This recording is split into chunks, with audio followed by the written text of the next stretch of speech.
Okay guys, tayo ay magluluto ng tinulang salmon. Tinulang salmon guys ang lulutuin natin today. Ayan guys. So, mayroon ng pinabukal na tubig. Ayan. So, ilagay na natin ito guys. Yung salmon. Ayan. Ooh! Salmon guys. Yun ang ulam natin for today. Lulutuin natin siya. Yan guys, nalagay na natin yung salmon dyan. Lagyan muna natin siya ng takip para lalong sumasarap. Ayan guys, ayun.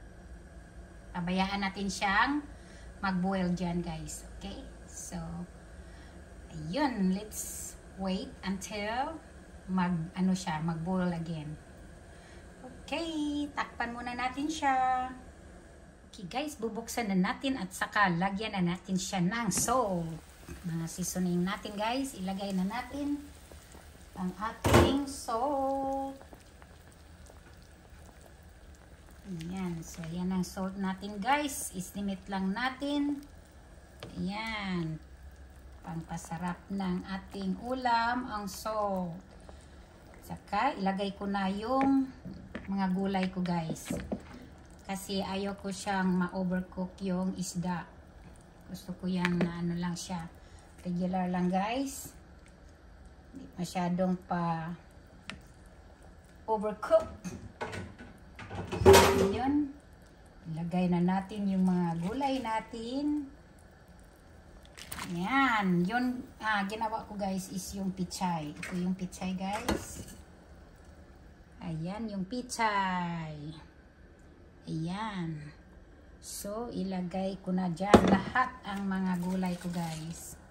Pichay at saka green onions ang pagsama-samahin ko yan guys. Ayan. Ayan guys. Para masarap na yung luto natin. Ayan. Masarap na to maya-maya guys. Makamis kasi ang lutong Pinoy. Lutong Pinoy guys. Ang sarap ng lutong Pinoy. Ayan. So, tinulan natin. Ayan guys. So, i-push ko muna siya doon sa ilalim para maluto na siya agad. Ayan guys, ayun. So, lagyan din natin siya ng lagyan ko rin siya ng ano guys, yung magic sarap. Ayan. Ayan. Para masarap yung ano natin, yung sabaw natin. Okay guys? And then, takpan na naman natin siya ulit para maluto siya ng buong buo at saka para madali siyang maluto guys. So, takpan na natin siya ulit guys. Okay.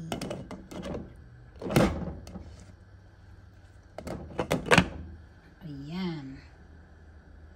So, hintayin natin siya ng ilang minuto para buksan natin siya pag mag-boil na. Okay? Ayan guys, nag-boil na yung niluluto ko. So, buksan na natin ulit. Ayan. So, hinaan natin yung kalayo guys. The temperature para hindi siya mag-overflow dyan. Ayan guys. So, ayan. Mukhang masarap na siya guys. Ayun, yung tinula natin. Tinulang salmon guys. Ayan na guys, yung tinula nating salmon. Ready to eat na siya guys. So, ayan na yung salmon natin dito guys. Tingnan natin sa ilalim. Ayan. Ayan na guys. So, yun. Masarap na siya guys. Yun, masarap. Ang salmon natin guys na tinula. So, ayun. Kain na tayo ulit guys. And Thank you sa panonood. Thank you guys. Ayan, masarap na ang luto natin. Lutong Pinoy, panlasang Pinoy. Ayan guys. So, kakain na tayo. Yun na yun. Luto-luto na. And thank you guys sa panonood. Huwag magsawa. Hopefully, nandyan kayo palagi sa mga upload videos ko. Thank you so much and have a blessed day. Bye-bye!